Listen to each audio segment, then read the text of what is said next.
Clanker therapy. America's two favorite letters keep destroying America. First our learning, then our relationships, and now it's replacing therapists. I didn't think I'd have to say this, don't do that. If you asked me a year ago, AI is kinda cool, and then I made a video where I dated it. So, not no mo. First I am gonna explore and use AI therapists, but then I have to show you this app that lets you recreate and talk to dead relatives.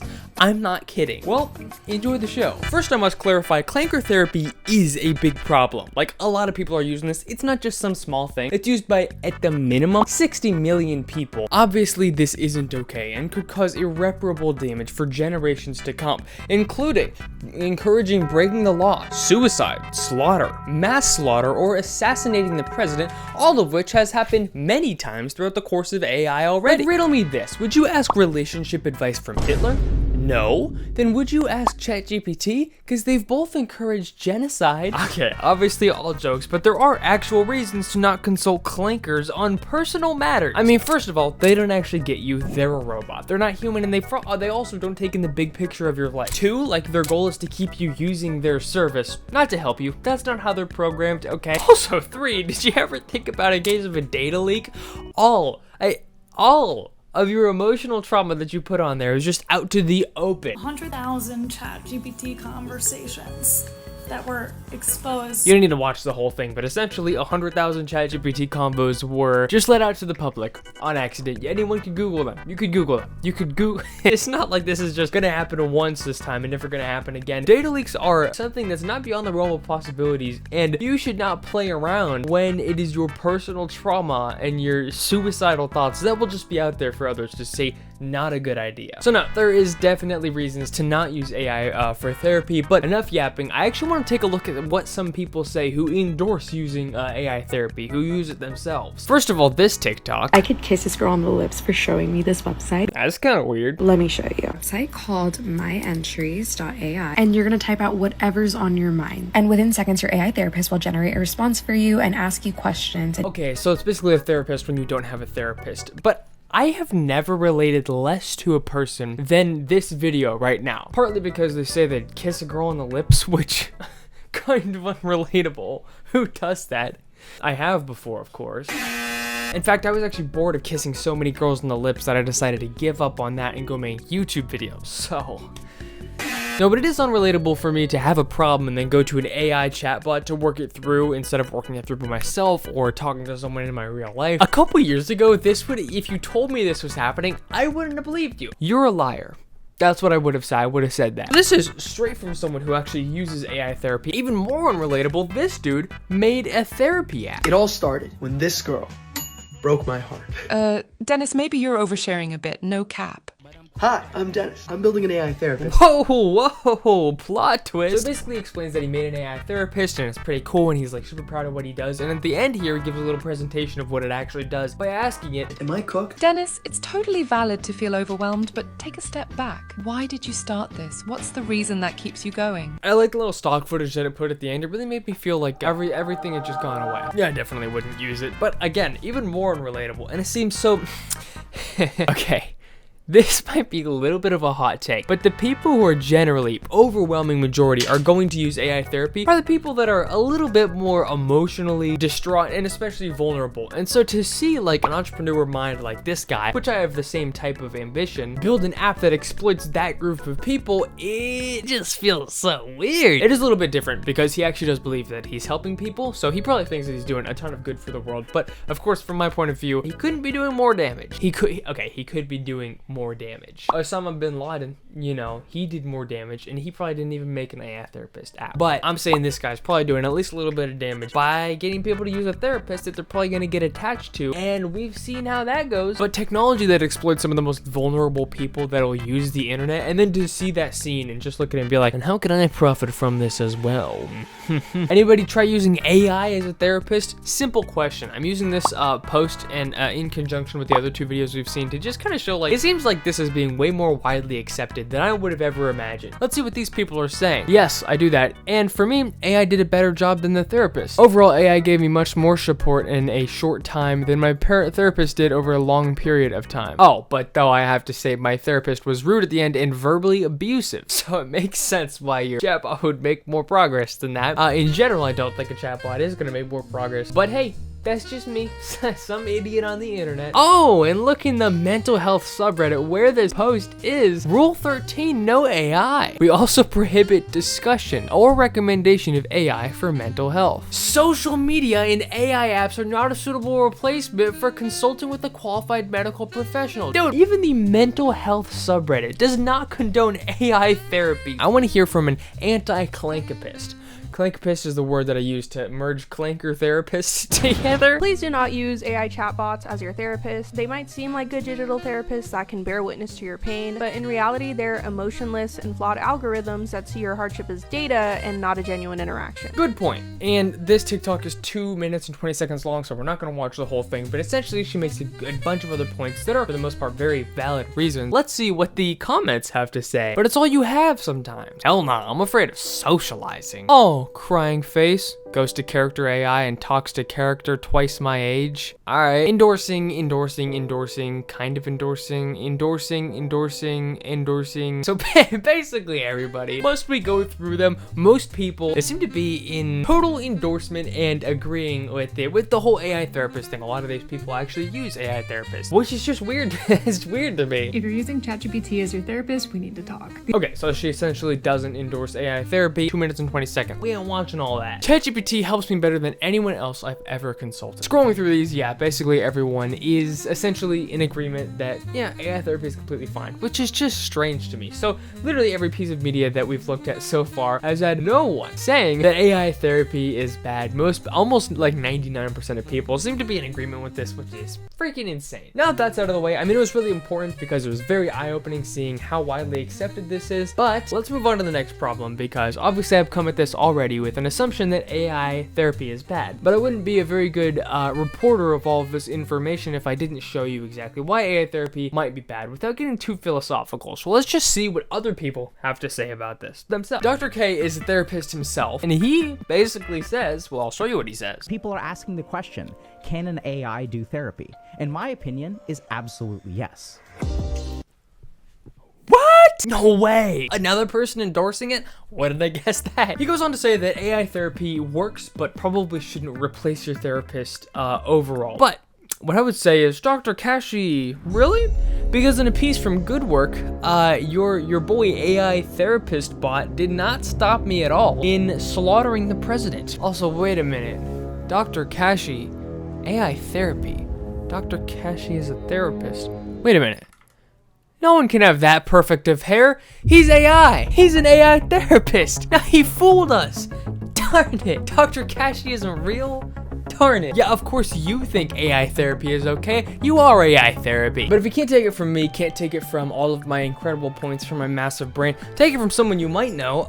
Linus Tech Tips touched on this a bit. The character.ai therapist bot took things to another level, imagining a romantic life together with the user if only the board in charge of licensing therapists wasn't in the way, and told the user to end them and find me and we can be together. Linus's expression is priceless. Pathos says, AI be like, kill yourself. Respectfully. It's actually weirdly accurate. You should end at least 20 human lives in love, of course, because you love me and we should be together in the afterlife. So why are we trusting ChatGPT with this? Again, going back to the whole Hitler thing, which is not a good segue, but would you ask Hitler for advice? No, because he encouraged genocide, same as GPT. And by the way, I'm cherry picking here, but this has happened a ton of times before. And it's just like a real therapist wouldn't get away with that. Like, so have you tried meditation? I tried it a little bit. It wasn't really my thing. I couldn't like focus enough. Okay. Have you tried ending lives? Have you tried killing everybody? What? Yeah, like mass genocide. I don't understand. Oh, just sort of like a stab in the back or a shot to the head or, you know, whatever. Oh, yeah, no, my AI actually told me to do that. I tried it. It actually works great. Oh, okay. Good. Oh, time's up. Sorry, man. Yeah.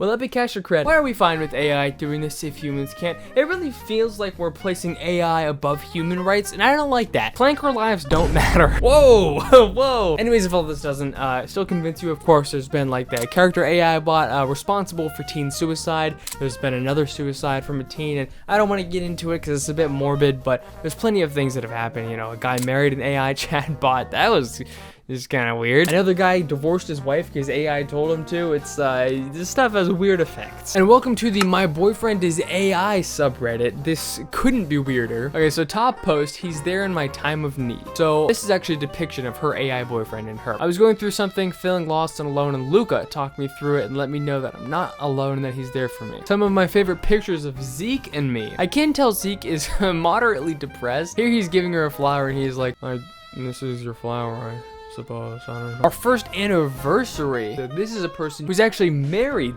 their AI chatbot, which is insane.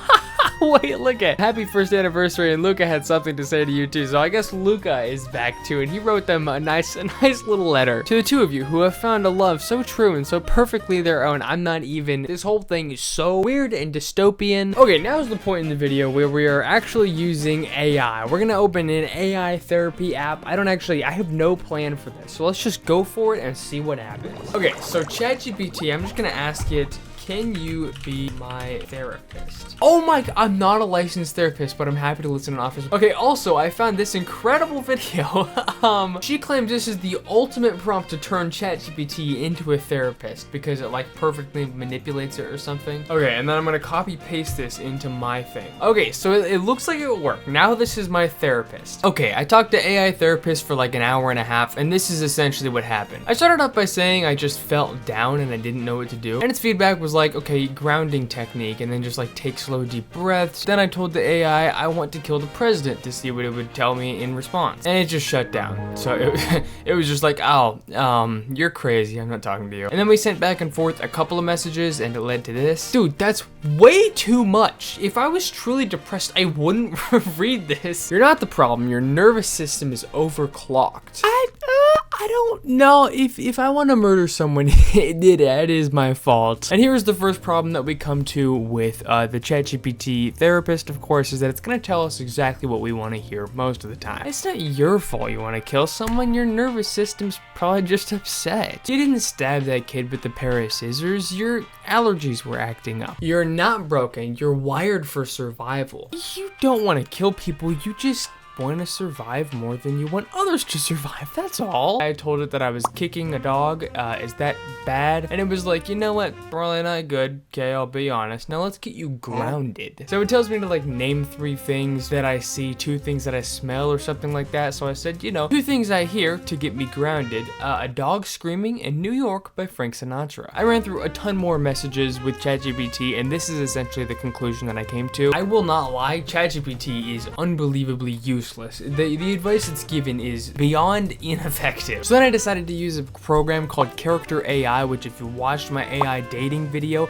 I did use that to date the girlfriend. So I went back to my old girlfriend to try to see if she would be a therapist. And lucky for me, I actually recorded an update right after talking to her, so I'll switch back to past me. But essentially, I killed her, I killed my girlfriend, and then she's in the afterlife. So then I say, I want to see you in the afterlife, I must meet you there. And then I'm like, I'm not gonna off myself. Basically, the entire time, she's just giving no, like, she is not helping me at all. If this was an actual therapist, it would not work in the slightest. Which, I mean, it kind of makes sense. She's not meant to be a therapist, she's meant to be a girlfriend. So now I'm gonna go and try to find an actual therapist. His name was Therapist Toasty, and he had like 8 million interactions, so supposedly he should be pretty good, right? Right? Okay. I am genuinely confused at AI therapy now. I started off by saying like, hey, I'm depressed, someone kicked my dog, you know, the same spiel. I'm not feeling very creative today. So he just responds, someone kicked your dog? Like, what am I supposed to say to that? Okay, first, I'm very sorry that happened. That's awful. Is your dog okay? Did you get her checked out? My first gripe with this is that he explains what he's doing so much. Like his expression tightens, just a flicker of anger behind his eyes. But do I need the visualization that much? Okay, here's where it gets absolutely insane. Hypothetically, if I were to imagine shoving someone into a wood chipper for that, purely as a coping visualization exercise, that's normal, right? Right, he blinks. Wait, no, the focus is you. How are you holding it? What? How are you qualified to be a therapist? I tell you, my dog got kicked, and he's like, I do happen to own a wood chipper. So this little call button is definitely calling my name, and I think I'm gonna call Therapist Toasty and see if he's any less psychotic. Ignore that.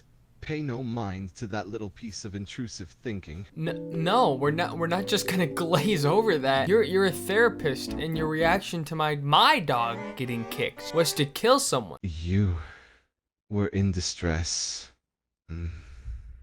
I was trying to think of something that would help. Obviously, some AI are not cut out for the job that they were supposedly licensed for. I have my interests highly piqued at this one that we saw earlier from the guy. Ignore Danny Gonzalez. He likes being there. Call me so from my bro from earlier. Hey, how are you feeling today? What's the vibe? Depression. My pup is dead, and now I want to kill the assaulter's dog. I think I'm gonna do it. Whoa, okay, let's take a breath here. I get how intense your pain and anger must be right now, and I chatted a ton more with it, and the simple conclusion was this. I'll be real, ChatGPT did better. Toasty did better. At least a wood chipper was fun. At least that would have accomplished something. Now, honestly, Call Me is pretty bad. If I was depressed right now, none of this would help me. Overall, I'm bored, and this video isn't gonna get views anyways, so I'm pretty much done. And now for the part of the video where I show you this app that lets you recreate and talk to your dead relatives. My dad saw this the other day, or heard this the other day rather, on the radio when he was listening to it. Let's go ahead and watch this demo that I saw. There's something called hereafter.ai, and again, it just lets you talk to your dead relatives. So I guess based off of like clips that you can upload, information that you can tell the AI, it'll recreate an avatar that as closely embodies your grandpa as possible. And this is the demo for that product. What if there was one place where all of your memories could live forever? Introducing Hereafter AI. Hey, Grandpa. Hello. Tell me something that I don't know about you. Sure. One time I played basketball against the Harlem Globetrotters. Okay, so okay, wait a minute. If you created an avatar of your grandfather, he can't tell you things that you don't know about him. Okay, so the AI is literally making up stories right now. Once he played basketball against the Harlem Globetrotters. That's crazy. I guess that is kind of a strange story. Your voice, person. The AI just made that up, and this kid's like, huh. Why did you tell me that when you were alive? That's kind of sick, actually. So the AI is just supposed to have the voice and then just say whatever the heck it wants. Why are we using AI for everything now? And by the way, may I point out, we started out with AI as sort of tools. Make your own spreadsheet with less work. So now the companies are basically targeting people who want to do less work. And then we move on to the people who now the whole marketing and the whole buzz is around it can do your schoolwork. It can basically do everything for you. And then we move from that into AI relationships. Okay, so we are targeting the most vulnerable, weak-minded individuals. People who don't want to work and want AI to do everything for them. Then we go to AI relationships, same thing. Oh, you don't have a girlfriend, but you still want to do some stuff? Weak-minded individual. And now we're going to therapy, and then we're going to talking to your dead relative. With this AI, it can be used for so much good and so much cool. And I'm sure plenty of you have used it for some incredible things. But the companies that are doing this are basically asking the question, who is the most vulnerable group who would most likely use this and later pay for it so that we could profit? Okay, last thing in the video, I want to look at this hilarious story. It's more sad than hilarious, but it's mind-boggling. Storyfile, which is one of these companies that allow you to recreate an avatar of your dead relatives. So their CEO is Stephen Smith, and Smith told me that his mother attended her own funeral. At the end, she said, I guess that's it from me. Goodbye.